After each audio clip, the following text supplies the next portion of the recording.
The Deathworld Alliance Council chamber was a cavernous hall, carved from the living stone of Var's acid cliffs, lit by phosphorescent crystals that flickered like distant stars. Here, the galaxy's toughest species gathered once every decade to discuss matters of survival, conquest, and occasionally expansion. The chamber smelled of sulfur, ionized plasma, and something faintly metallic, the scent of war and endurance. Today's debate, however, was unlike any before it. At the head of the polished obsidian table sat the council's eldest member, a towering figure known as Vekthar the Unyielding. His skin was a mosaic of chipped obsidian and molten lava scars, and his voice rumbled like tectonic shifts beneath the crust of a dying world. "We stand at a crossroads," Vekthar intoned, his eyes glowing ember red.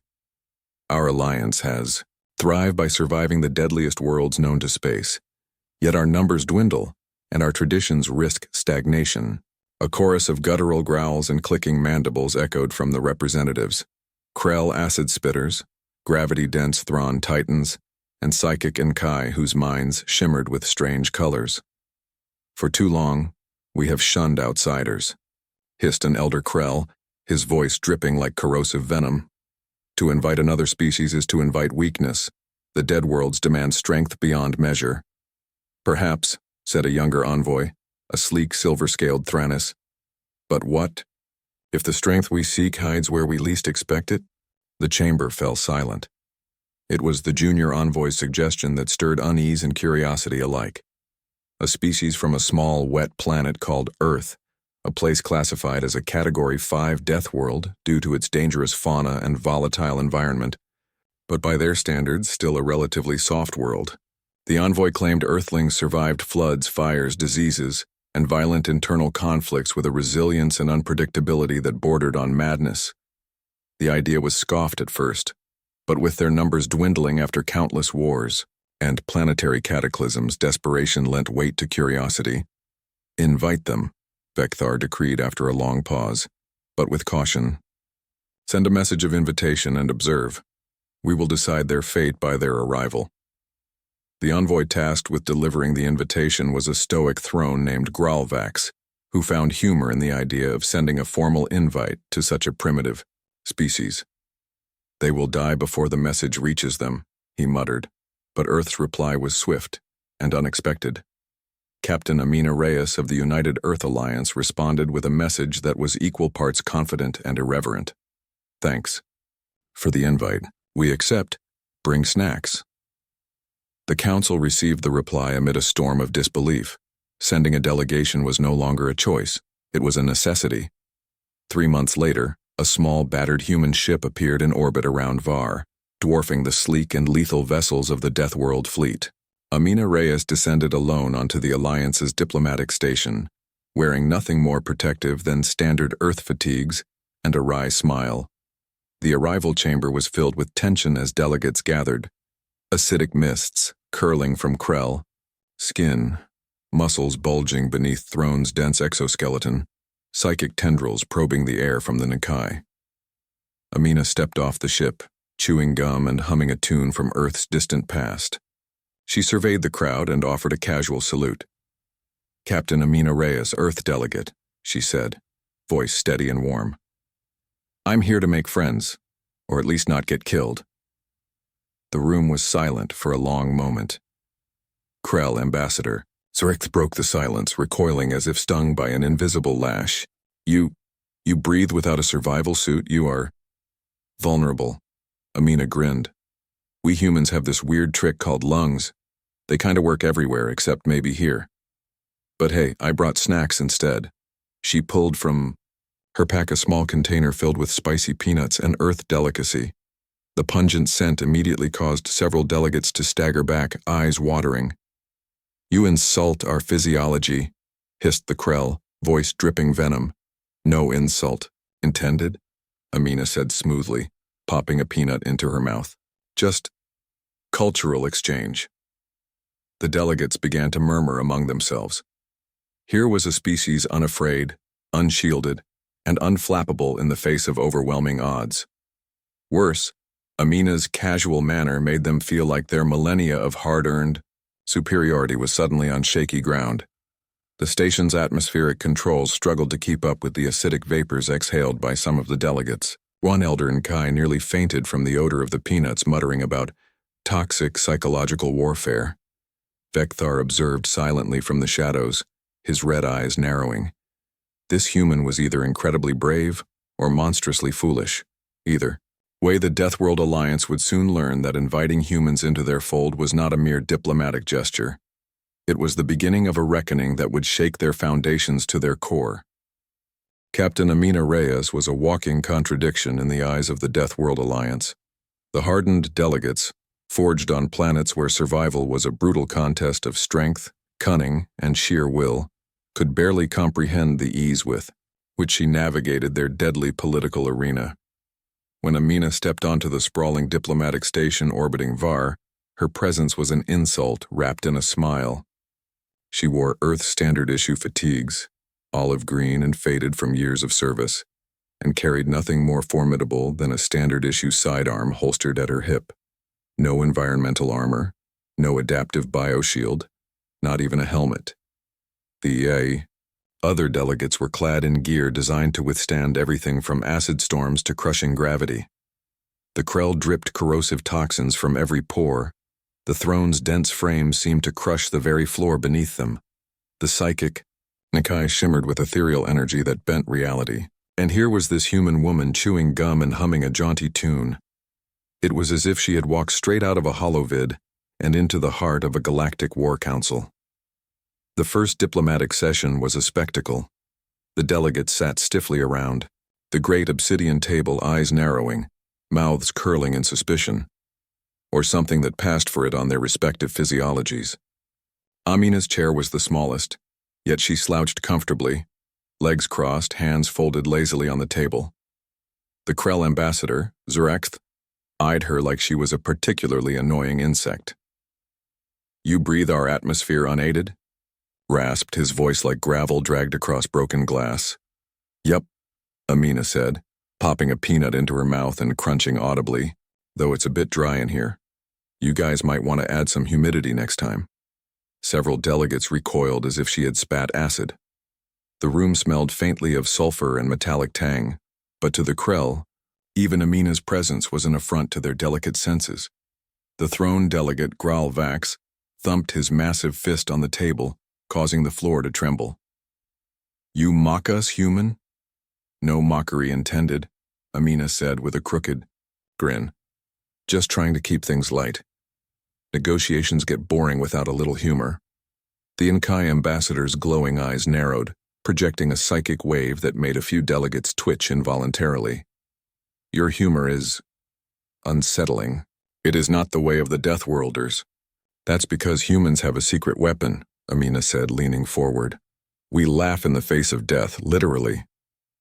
The council room tensed, a flicker of unease passing through the crowd. After the initial shock, it became clear that Amina's antics were more than surface-level bravado. During breaks, she walked among the delegates, sharing small gifts from Earth, spicy peanuts, coffee beans, hollow clips of old Earth comedies. The Krell ambassador nearly gagged on the coffee aroma, but soon found himself sneaking away to a private chamber to sample a bitter cup. The throne grumbled, but accepted a packet of chili powder, then demanded a rematch in a spice tolerance contest. Even the Inkai, reserved and inscrutable, found themselves captivated by a hollow clip called Jackass, Earth Edition, though they denied it with a psychic sneer. "You do not understand," one elder Krell warned during a secret council meeting. "This human is not just resilient, she is chaotic, unpredictable. This is dangerous." What do you expect from a species that evolved by throwing itself at catastrophe and laughing? Amina overheard and smiled to herself, but the others did not see the humor. That evening, the station's communal dining hall was a flurry of whispers and sidelong glances. Amina had challenged the Krell ambassador to a push-up contest after a long day of talks. The Krell, whose acidic blood was rumored to burn through steel, accepted, only to collapse after 10 exhausting seconds, gasping for breath. Amina laughed and offered a hand up. "Not bad for your first try. Want some more peanuts?" The moment. was captured by several holo-recorders and soon spread across the Alliance's internal networks. Memes of the push-up queen went viral among the younger generation of warriors. But for the old guard, Amina's success was a threat. In the dark, cold halls of the council, whispers of anomalous strength and dangerous resilience grew louder. The humans' refusal to submit, her refusal to conform, was shaking the foundation of the Deathworld Alliance's pride. Yet, Amina remained unfazed. Later that night, in her quarters, she reflected on the day's events, sipping a hot cup of coffee, brewed from a small device she'd smuggled aboard. She knew the Alliance saw her as a curiosity, maybe a joke. But she also knew one thing. No one in this galaxy had ever met a human quite like her, and this was only the beginning. The ceremonial gauntlet was the ultimate test, an ancient rite of passage for any species daring to join the Deathworld Alliance. 3 of the most brutal planets in the galaxy, each presenting challenges designed to break even the strongest of beings. For millennia, the gauntlet had been a near-impossible trial. No candidate species had ever emerged unscathed, let alone victorious. Amina Reyes volunteered to face it alone. The council was aghast. "You insist on doing this alone?" Vekathar's voice thundered through the chamber. "You will die." "Maybe." Amina shrugged. "But I'm betting on maybe not." The first planet was Karkun, a volcanic hellscape where molten lava flowed like rivers and tectonic plates shifted unpredictably, causing entire landscapes to rise and fall in minutes. The air was thick with sulfur, and the ground was a patchwork of cracked obsidian and fresh magma. Amina's drop pod hit the surface hard, kicking up a cloud of ash. Her suit was minimalist, Earth-standard fire-resistant gear, nothing like the specialized armor the Alliance's warriors favored. Immediately, alarms blared in her helmet. The ground beneath her feet trembled violently. A massive lava wave was cresting a nearby ridge. "Okay, time to surf some lava," she muttered. Using a piece of scavenged scrap from her pod, a metal hull plate warped from the re-entry heat. Amina rode the edge of the molten river like a pro surfer. Her heart pounded, but her grin was unstoppable. "Come on, ride the wave, baby," she whispered. Behind her, sensors detected an approaching pack of Karkun's native predators, 6-legged, crystalline beasts with razor-sharp claws and molten blood. Instead of fighting, Amina used her comms to activate a drone swarm from orbit, a last-minute addition she'd insisted on bringing. The drones fired concentrated bursts of cooling foam, temporarily solidifying the lava and creating a bridge. Amina sprinted across, leapt onto a rock, and narrowly avoided the creatures snapping at her heels. Her survival was broadcast live across the Alliance's networks. Some delegates gaped in disbelief. Others clenched fists, silently furious. Next was Thranis 9, a planet famous for its relentless lightning storms that tore through the sky every few minutes. The landscape was a maze of jagged metallic spires and deep chasms. No shelter could withstand the electrical onslaught. Amina's objective was to survive 24 hours amid the storm and signal extraction. She scanned the area and spotted a cluster of scrap metal and abandoned relay towers. Using her standard issue, multi-tool and an old aluminum foil pack from her emergency rations, she rigged a Faraday cage shelter. The first lightning strike hit the structure with a thunderous roar. The cage crackled but held. Inside, Amina brewed coffee on a tiny portable stove, sipping as the storm raged.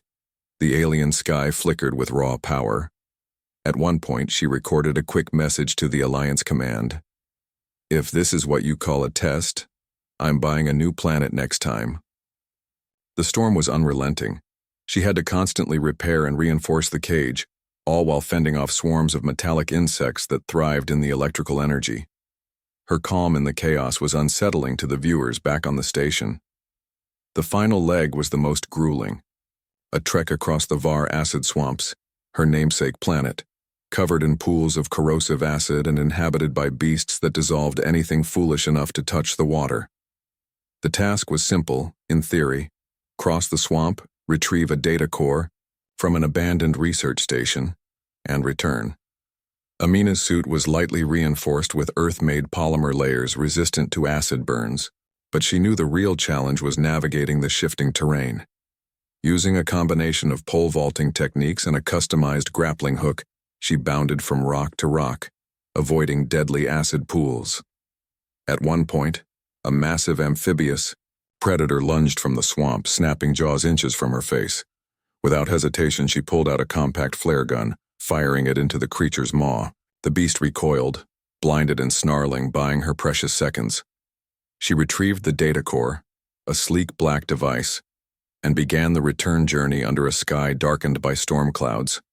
Exhausted, bruised, but unbroken, Amina finally emerged from the swamp as the station's extraction pod touched down.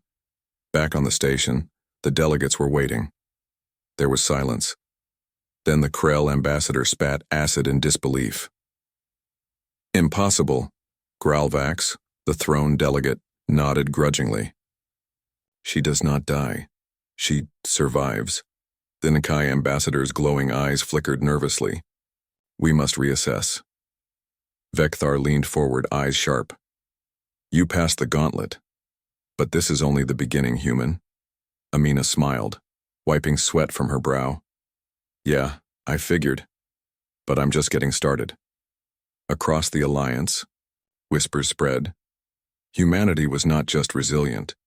They were a force unlike any other, and the Deathworld Alliance would never be the same.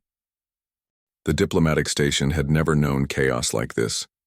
Captain Amina Reyes was transforming the solemn halls of the Deathworld Alliance into something resembling a cross between a festival and a circus, and the delegates were both horrified and fascinated. It started innocently enough. Amina had insisted on introducing Earth culture to the Alliance, arguing that true diplomacy required more than just formal talks and survival challenges. The idea was met with suspicion, and in some cases, outright hostility. "Why waste time on entertainment when we should focus on strategy?" grumbled Gralvax, the massive throne delegate, his voice like rolling boulders. But Amina was undeterred. She brought in what she called cultural ambassadors, hollow clips of Earth music, spicy foods, and the bizarre rituals humans called parties.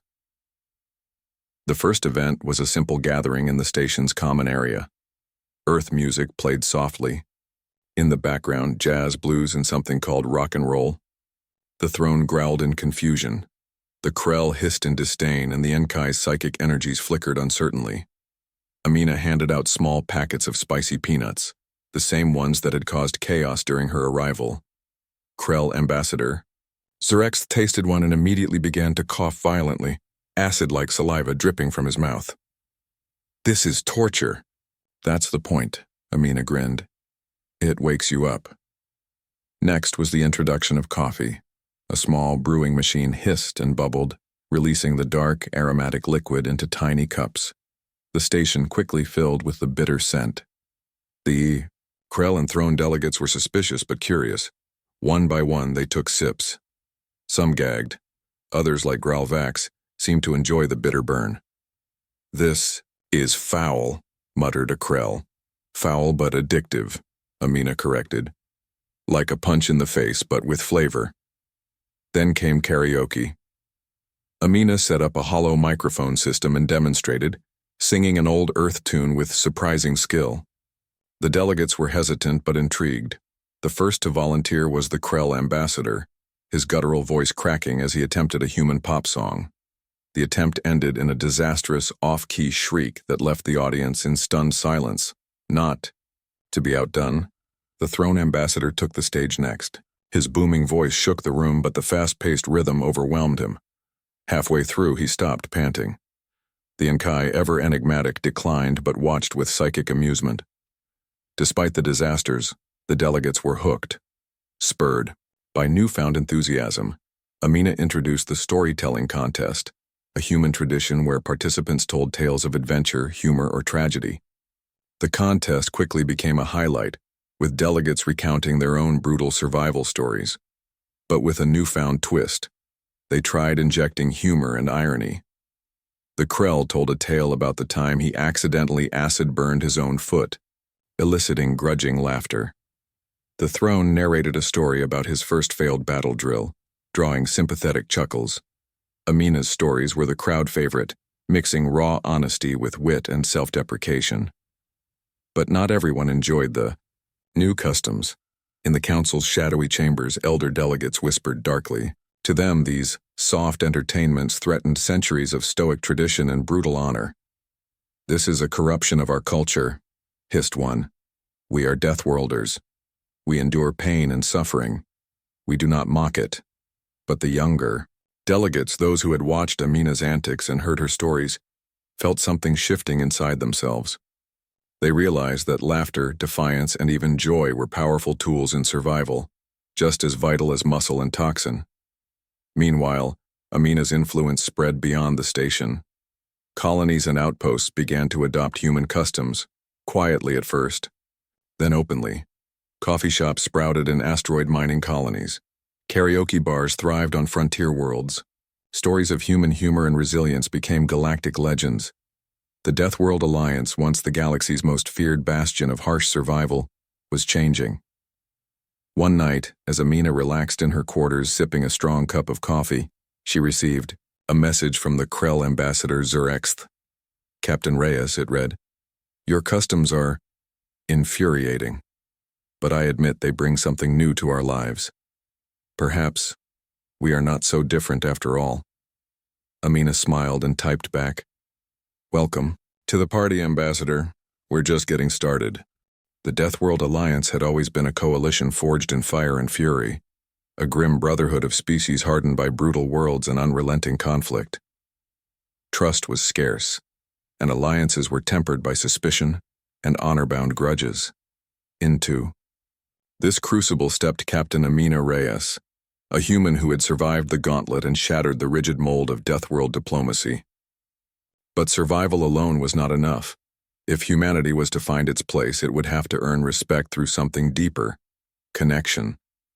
The Alliance's next summit convened on the volcanic moon of Kar, a planet scarred by constant eruptions and lightning storms, where stone cities were carved into cliffs above molten rivers. It was here the Council would decide whether to accept humans as full members. Amina arrived days early, eager to build bridges.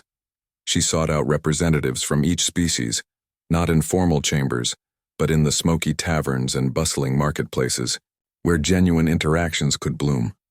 Her first encounter was with Zerexth, the Krell ambassador still recovering from his initial culture shock. "You persist in defying every expectation," Zerexth growled, though a flicker of grudging respect lingered in his acidic eyes. "Someone's got to keep you on your toes," Amina said, offering a rare smile. They sat by a fire pit in the tavern, sharing spiced meats and tales of survival. Slowly, Amina peeled back the layers of Krell pride to reveal a warrior haunted by losses and bound by loyalty.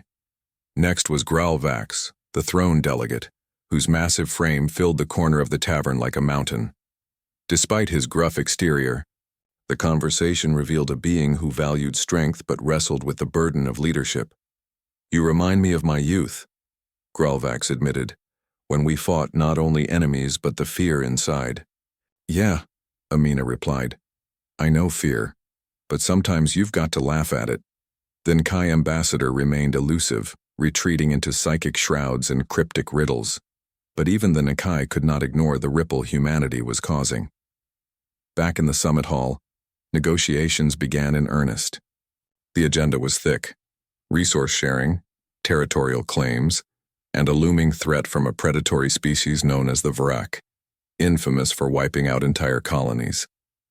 The humans brought a different approach: open communication, alliances based on mutual benefit rather than brute strength alone.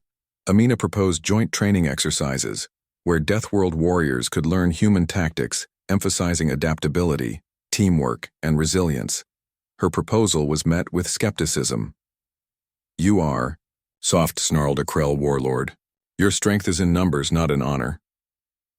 "Maybe," Amina said, "but strength isn't just about muscle, it's about heart.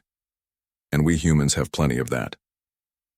The turning point came when a Vrak raiding party attacked the moon's outer colonies during the summit. The Deathworlders scrambled to respond, but their traditional methods were slow and brutal. lacking coordination. Amina took command of the human and allied forces, coordinating defenses with a calm precision that stunned the seasoned warriors, using guerrilla tactics, coordinated strikes, and psychological warfare, blasting the Vrak with disorienting signals and surprise ambushes. Amina turned what could have been a slaughter into a decisive victory. The Alliance forces credited human adaptability for the win. After the battle, the Council convened an emergency session. Vekthar's eyes burned with fierce approval. Humans fight not with brute force alone, but with cunning and unity. They are a new strength. The Council voted overwhelmingly to admit humanity as full members of the Deathworld Alliance, but the real victory was deeper. Humans brought something the Alliance had long forgotten: empathy. In the aftermath of the battle, human medics worked alongside Krell healers and throne survivalists to treat wounded warriors, sharing knowledge and culture.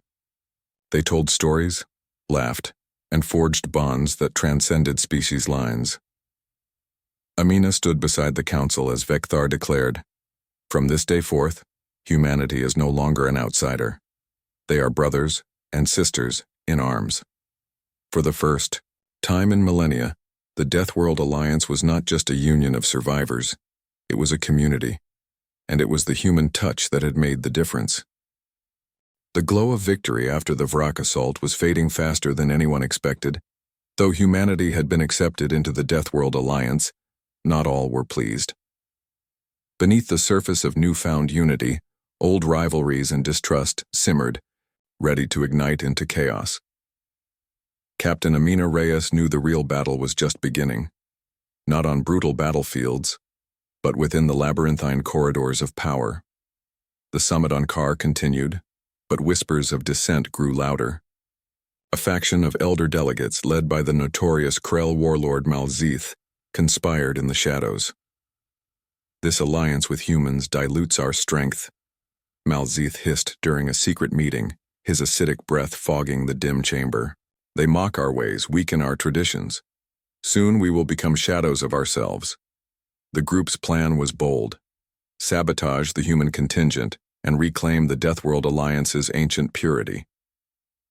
Meanwhile, Amina was unaware of the growing storm. Her focus was on fostering cooperation, organizing joint training exercises, sharing technology, and bridging cultural divides. But the saboteurs struck first. During a critical strategy session, a data breach crippled the station's communications. Sensitive information about planetary defenses and troop deployments was leaked to unknown enemies. Panic rippled through the Council. Amina's suspicion immediately turned to internal sabotage. She called an emergency investigation team composed of representatives from each species, including her uneasy ally, Xerexth. The investigation revealed disturbing clues: encrypted messages sent from within the Council chambers, covert meetings in off-limit sectors, and unusual energy signatures indicating advanced stealth technology. The saboteurs were professional, organized, and deeply embedded. The Alliance's trust fractured. Delegates accused one another, old grudges resurfaced, and paranoia spread like wildfire. Amina confronted Malzeth during a tense exchange in the Council's Grand Hall. "You betray your own," she accused, voice steady but fierce. "For what? Pride? Fear of change?" Malzeth's eyes burned with hatred. "Humans bring chaos. We will purge this impurity." The confrontation nearly exploded into violence before Vekthar intervened, commanding order. But the damage was done. In the days that followed, covert attacks on human facilities and personnel increased. Amina narrowly escaped an assassination attempt, her survival owed to quick thinking and an unexpected intervention by Graal Vax. "Your fight is ours," the throne warrior growled. "This alliance is stronger than fear." Despite the turmoil, Amina refused to retreat. She reached out directly to the younger delegates, those inspired by humanity's resilience and humor, rallying them as a new coalition within the Alliance. Together, they worked to expose the saboteurs. Using a mix of traditional investigation and human ingenuity, hacking, psychological profiling, and direct confrontation. The climax came when the conspirators attempted to assassinate Vekthar during a public ceremony. Amina and her allies thwarted the attempt, revealing Malzith and his faction in the open. The elder warlord was stripped of rank and exiled to the volcanic wastelands of Karkun, a fate considered worse than death. In the aftermath, the alliance faced a reckoning. Old ways clashed with new. Trust had been broken, but also reforged. Amina stood before the council, her voice resolute.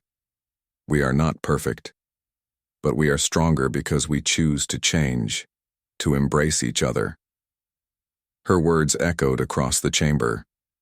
The Deathworld alliance, battered but unbroken, had survived its darkest hour, and humanity had proven that even in a galaxy of monsters and warriors, the greatest strength lay in unity. The fires of rebellion had been smothered, but their smoke lingered, an ever-present reminder that the Deathworld alliance was no longer the ironclad monolith it once was. Captain Amina Reyes moved through the corridors of the orbital station with a newfound gravity. The whispered reverence of allies and the wary glances of skeptics alike followed her. The hard-fought battles on volcanic worlds, amid acid swamps and within the council chambers, had forged a new reality. But reality, Amina knew, was always shifting. The aftermath of the Malzith conspiracy left the alliance fractured but not broken. Vekthar's decision to exile the warlord had been controversial. Some saw it as mercy, others as weakness. Yet it was a statement.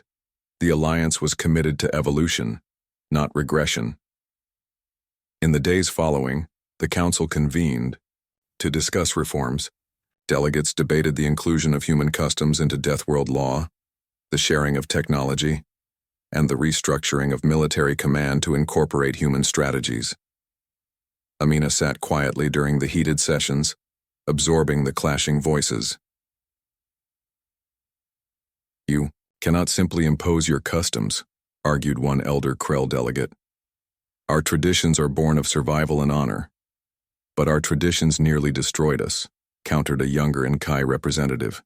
We need to adapt, or perish. Amina's chance to speak came during a pivotal vote. She rose, the room falling silent. I stand here not just as a human, but as one who has walked through fire, storm, and acid.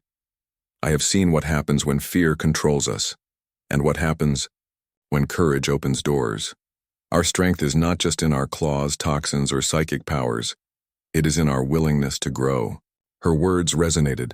The council voted to integrate a new charter, one that honored tradition but embraced innovation and cultural exchange. Outside the chambers, the alliance buzzed with cautious optimism. In the station's marketplace, traders shared earth goods, coffee, spices, and even music with alien patrons. The once standoffish delegates now gathered in mixed groups, laughing and trading stories. Gralvax, the throne delegate who had saved Amina during the assassination attempt, approached her one afternoon. Humans have brought fire into our cold halls, he said gruffly. It is unsettling, but perhaps necessary. Amina grinned. Change is never comfortable, but it keeps us alive. Meanwhile, reports from the frontier worlds showed a tangible shift. Human medics and engineers worked alongside alien specialists, sharing techniques and technologies. Joint patrols prevented Vrak raids more effectively than ever. Yet not all were pleased. Malzith's exiled followers had retreated to the wilds of Karkun, where whispers of rebellion stirred anew. Their message was clear: the Deathworld alliance was straying from its path, and they would return. Amina knew the peace was fragile. She spent long hours in the strategy rooms, planning for threats both old and new. But she also found moments of unexpected grace. One evening, while walking the station's observation deck, Amina encountered Zurekth, the Krell ambassador. They stood side by side, watching the stars swirl beyond the glass. You have changed us, Zurekth said softly. Not through force, but through spirit, Amina smiled. Maybe that's the real power we humans have. The Krell nodded. His usual harsh demeanor softened.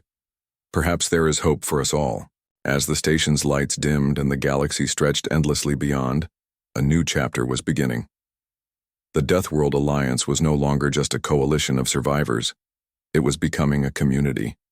A galaxy where the fiercest warriors could laugh, heal, and fight side by side. And at the heart of this change was humanity. The unexpected catalyst that had brought not shame, but pride. Years had passed since Captain Amina Reyes had first stepped through the gates of the Deathworld Alliance. The gauntlet of fire and fury, the cultural upheaval, the bitter betrayals, all were now part of the legend that defined a new era. Amina stood on the bridge of the EOS Vanguard, the newest ship commissioned by the Alliance. A human design with alien enhancements, symbolizing the fusion of strength and spirit. The ship's sleek lines gleamed under the station's artificial suns. Around her, officers from multiple species worked in harmony, their voices a symphony of languages, their motions a testament to training and trust. Captain, came the voice of Lieutenant Kale, a throne warrior with a scarred face and a wry smile. We've received word from Carcoon. Amina's brow furrowed. The exiles? Kale nodded grimly. Malzith's followers have resurfaced. They've taken control of a mining colony and are rallying forces. The news was troubling, but not unexpected. Prepare the fleet, Amina ordered. We'll show them what it means to challenge the Alliance. As the EOS Vanguard and its fleet departed the station, Amina's thoughts drifted back to the beginning, the day she first arrived, the gauntlet, the uncertain stares, the biting jokes and the fierce resistance. Her journey had been about more than survival. It had been about proving that humanity's greatest weapon was its indefatigable spirit. Back on the station, Vekthar addressed the council. The humans have not only survived but strengthened us, the grizzled elder declared. Their resolve, humor, and empathy have kindled a new dawn. In the war room, Amina met with Xerexth and Gralvax, their alliance now a bond forged in fire and mutual respect. Your people have taught us to laugh in the face of despair. Xerexth said quietly. For that, we are grateful. Gralvax grunted. And to fight smarter, not just harder. The battle for the mining colony was swift and decisive. Using combined tactics, human innovation, Thrawn brute force, and Krell precision, the Alliance reclaimed the outpost without unnecessary bloodshed. The victory solidified humanity's place in the Deathworld Alliance, not just as survivors, but as leaders. But Amina knew the true victory was far more subtle. It was in the laughter echoing through the halls, the shared meals and stories, the melding of customs that once seemed incompatible, the understanding that even in a galaxy forged by hardship, hope, and unity could thrive. Years later, children of all species trained together on the station, some with human instructors, others learning alien martial arts and psychic disciplines. They grew up not knowing the deep divisions that once threatened to tear the Alliance apart. Amina watched a group of these young cadets from the observation deck, their laughter filling the air. A message chimed in her comm. It was from a distant Earth, her home planet, now a recognized member world. Captain Reyes, you have a visitor, the voice said. Amina turned to see a holographic projection flicker to life, a familiar face. Welcome back, said the commander of Earth's United Space Command. Feels like I never left, Amina replied, smiling. Her mission had started with a simple idea. Invite humans into a galaxy that expected them to fail. Instead, they had rewritten the rules. The Deathworld Alliance had learned that strength wasn't just about who could survive the worst worlds or fight the deadliest battles.